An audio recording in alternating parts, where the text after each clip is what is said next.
मैं सीधे मनोज सर के पास चलता हूं। मनोज सर, सर्विलांस होता है, सर्विलांस का तकनीकी पहलू क्या है, कैसे होता है, क्यों होता है? क्योंकि आपसे बेहतर टेलीकॉम सेक्टर और इस तकनीक को कोई नहीं समझा सकता।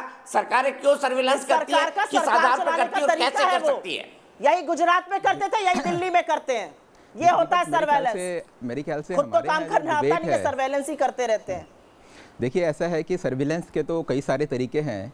आपने देखा होगा कि 2013 में इतना देर से आप कहे जा रही हैं, नेशनल सिक्योरिटी एजेंसी के जो कॉन्ट्रैक्टर थे स्नोडेन, उस समय उन्होंने अमेरिकन गवर्नमेंट के ऊपर आरोप लगाया था कि उनका एक प्रोजेक्ट है, प्रोजेक्ट प्रिज्म, PRISM। उसके तहत वो लोग अपने ही देश के नहीं बल्कि कई सारे देशों के फ़ोन्स का वो लोग सर्विलेंस कर रहे हैं, उनकी हैकिंग कर रहे हैं।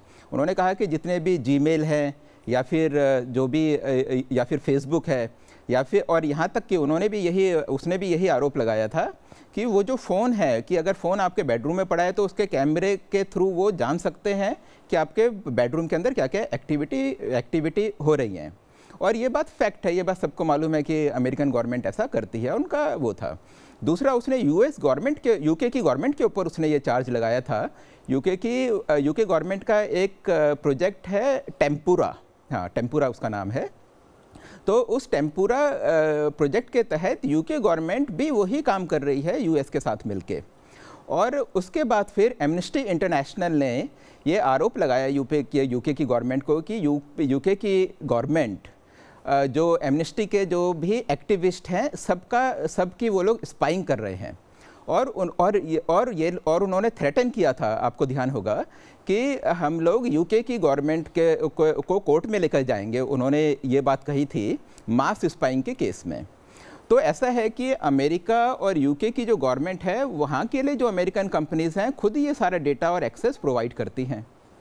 तो वहाँ तो क्लियर है। और वहाँ इसके बारे में जो भी सिटीजन्स के बीच डिबेट चलना चाहिए था, अनफॉर्चुनेटली वो चला नहीं। स्नोडेन के टाइम पे 2013 में अखबारों में 1 महीने तक स्टोरी आई और वो स्टोरी वहीं की वहीं ख़त्म हो गई।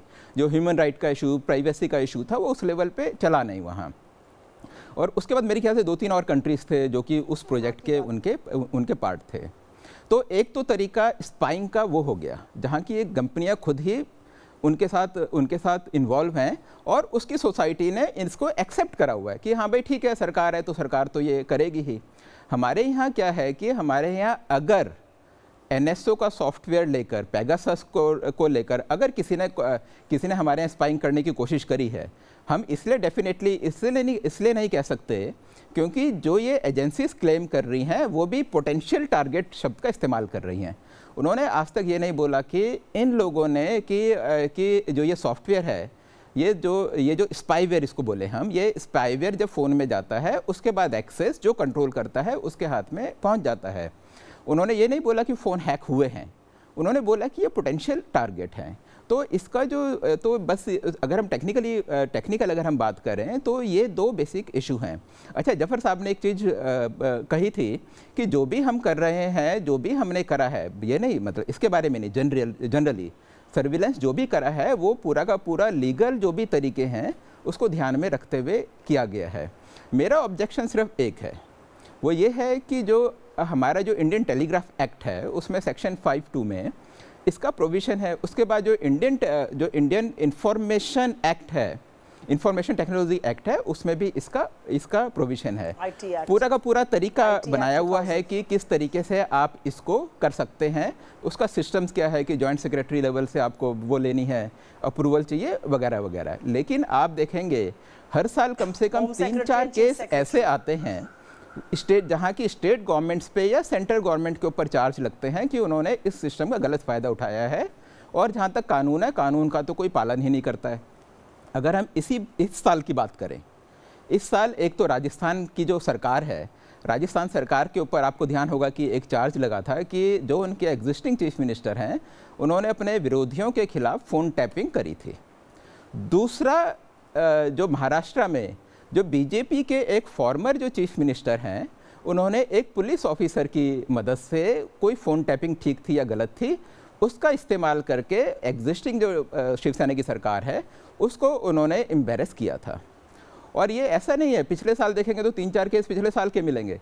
आपको ध्यान होगा सन 1990 में चंद्रशेखर ने ये आरोप लगाए थे कि उनकी जो फ़ोन है उसकी टैपिंग हो रही है। उससे पहले रामकिशन हेगड़े की सरकार इस पर गई थी। उसके बाद 1996 पे जब कई सारे पॉलिटिशियंस के ऊपर जब उन्होंने स्पाइंग करी सरकार ने, तो उसके बाद एक एनजीओ कोर्ट में गई, 1996 की बात है। उसके बाद सुप्रीम कोर्ट ने गाइडलाइंस इशू करी कि इसका क्या क्या प्रोसेस होना चाहिए। तो ये अनफॉर्चुनेटली लंबे टाइम से ये चीज़ चले आ रही है। टेक्नोलॉजी चेंज हुई, हमने एक्ट भी हमने अपने चेंज करे, कानून में हमने चेंज करे, लेकिन आज की डेट में भी ये जो भी है इलीगल तरीके से ये फ़ोन टैपिंग सारी पॉलिटिकल पार्टीज़ जिस भी स्टेट में सत्ता में है वो अपने ओपोनेंट के अगेंस्ट करती हैं। तो ये आज की डेट में फैक्ट है। और मेरे को लगता है कि अगर इस वाले उसकी निष्पक्ष जांच हो, हमारे यहाँ कुछ डिबेट हो, डिस्कशन हो, हम अपने सिस्टम्स को स्ट्रांग बना सकें, इसमें चेक्स और बैलेंसेस हो सकें, और अगर चाहे तो हम कानून को कुछ स्ट्रेंथन करें, तभी हमारी इस बहस का कुछ फ़ायदा होगा।